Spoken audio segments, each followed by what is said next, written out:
All right, so today I want to make a video about debt, government debt, the national debt, and talk a little bit about it. So let's get right into it here. This is an article from the Fraser Institute. It's kind of old, but it still is, the best reflection of what I wanted to get at here. But anyway, um, I'm just going to read a little bit about it, and then we'll talk more. Um, federal and provincial debt in 2013, so that's going to be a lot higher, was 1.1 trillion. Now it's probably 1.5 to 2, maybe even higher, given all the money that's being spent right now, mainly by the federal governments. At that point in time, just the interest on the debt was 29.5. That number is probably 40 to 50, or 11.1% of total revenue. So, to put it into perspective, um, the first, and that, again, that number is probably higher. It's probably 12, 13% by now, because again, the debt is getting even higher and higher. So the first, let's say 12, 13% of revenue brought in by the federal government, and again, the provincial government numbers are pretty similar, especially if you're in somewhere like Ontario or Alberta, even for that fact, is just going to service the interest on the debt. And this is the big problem, that because these terrible leftist, let's spend more money than we have policies. And again, the one thing I wanted to bring up here is that in Alberta, especially, and if you're from Alberta, you'll understand this and you pay attention to politics, you have these people on the left that all they talk about, like literally all they talk about, is Jason Kenney and how bad he is for cutting public sector jobs, basically. Um, and what they don't seem to realize is these sectors are bloated. They're bloated. Now, if you want to say that, oh, well, they're just spending it on something else that's bad spending, that's okay. But again, you're completely hypocritical for it. The only way you can criticize them and have any shred of credibility is to say, okay, if you're going to cut those jobs, you should save that money. That's the only way you can criticize them and actually have a shred of credibility. Okay, and the overwhelming majority of leftists, their solution is, okay, well, he's going to cut the spending for public sector and spend it more in the private sector. And the left solution is, okay, well, let's just not cut that money and even spend even more on the public sector, which is a completely retarded way of thinking, but that's the way they think because all they care about is themselves. Um, but anyway, the point I wanted to get at here is that if we wouldn't have been running these massive deficits, the federal government would have an extra 40 to 50 billion dollars a year to spend. Like, again, I'll repeat that. If we weren't running these massive deficits year after year after year, like I've been railing against the entire time I've been making YouTube videos, um, we'd have that much more money to spend. And again, it's just sheer stupidity. And the one thing to bring up too is that the average person is not educated in any way, shape, or form on this kind of stuff. So I don't blame people that much. But on the other hand, they're they're pretty much responsible for the level of suffering and all this kind of stuff that's going on right now. They're responsible for. They're responsible for because again, they supported this kind of stuff. Um, and like I say, just imagine how much better the economy would be right now if we weren't having to use the first 40 to 50 billion dollars a year that we give to the federal government on paying interest on the debt. That's not even going towards paying the debt. That's just paying the interest. To put it in perspective, you have $20,000 in credit card debt, and all you do is pay the minimum amount every month, which takes like 25 years to pay off, depending on your interest rate. And the problem with that is you're not paying any of the principal, which means your credit card debt isn't going to go down. It's maybe a tiny bit depending on how much you spend, but that's what the federal government does. That's what the federal government does. And you bring this up to leftists, and they'll be like, "Yeah, you're stupid to just pay the minimum amount on your credit card if you have 20K in debt."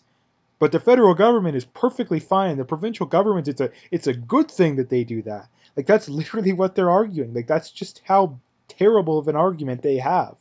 And the reason they believe it is that it benefits them, right? Like when you're on the left, all you care about politically is what benefits the left. You don't care about anything else. You don't care about people losing their jobs. That's why I laugh my you know what off when the left claims to care about the what a few maybe 4 or 5,000 public sector jobs that have been lost in the last whatever 2 3 years. and yet they couldn't care less about the 100, 200,000 private sector jobs.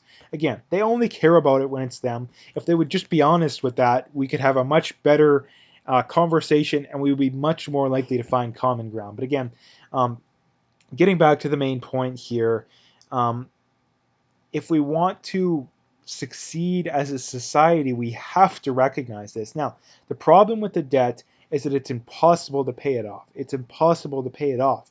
But the problem with that is that the only way to get out from under the trap or the road we're going down is to completely default, is for the system to go completely belly up, like completely belly up. Like I'm talking worst recession we've ever seen by far. It could be coming very soon, or it could wait 50 years, but it's going to happen.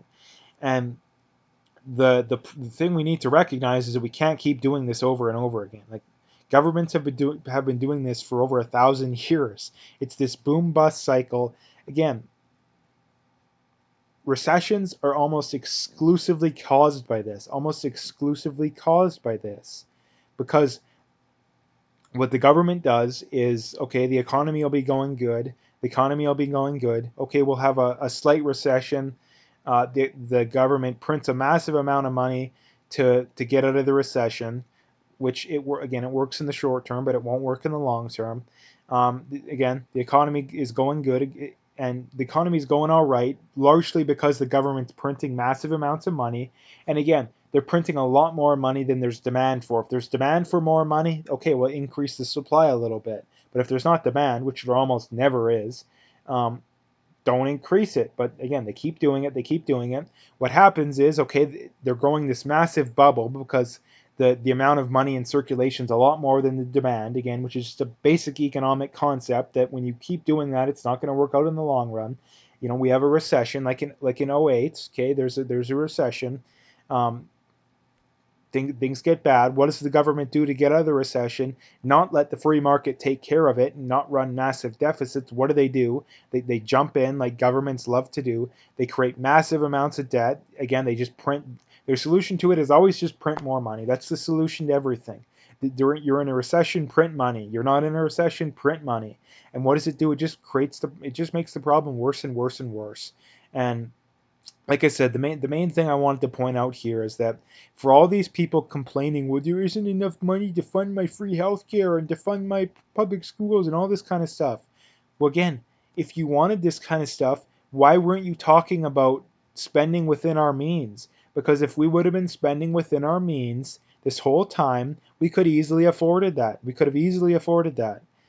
But because you don't, then you don't get to complain. You don't get to complain. I'm not going to let you do that because, again, you can't claim to be against a policy that you advocated for a solution that directly caused that problem. Like all these people that claim they're against war, but yet turn around and are for this kind of stuff. Like, again, Iraq war, Afghanistan war wouldn't have happened if it was for this kind of stuff. Vietnam war wouldn't have happened if it wasn't for this kind of stuff. Again, it's just absolute insanity, like absolute insanity. And the economic knowledge of the average person is it's about as bad as you can possibly think of. Like I don't think you could teach, I don't think it could be less if you tried. But anyway, I don't want to talk too much about this video. I just wanted to bring it up because debt is a topic that's not talked about really at all. It should be talked about a lot more. And like I said, if we wouldn't have been running these massive deficits all along, we could afford, like, we'd be so much richer, so much richer. The economy would be so much better, but we're not because the government has to run these massive deficits. And for the simple reason that the banksters want to make money, they want power, and the government wants power, and all this kind of stuff. And the way that they get away with their criminal their criminal negligence, their getting away with their crimes basically, is to be like, okay, well we're gonna enrich ourselves unjustly. And the way that they get away with it is, hey, we'll give you some free health care, we'll give you some public schools, we'll give you some old age security. That's basically what the government solution to it is. That, and the elite class too, which is why again I scoff at the left too, because their solutions for everything is always more of what caused the problems in the first place, which is why I just rail against the left. And Yeah, basically, is that their solutions for everything is more of what caused the problems in the first place. It's always the free market's fault, even though it was about as far away from the free market as possible is what caused this kind of stuff. If we would have had a free market, we wouldn't be in massive amounts of deficits because the free market doesn't allow deficits.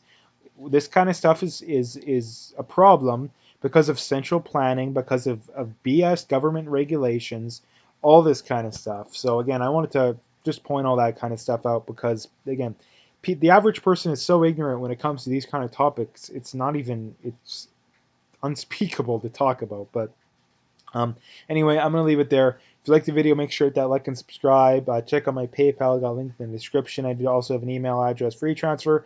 Appreciate any donations, but at the very least, just hit that like and subscribe if you haven't already.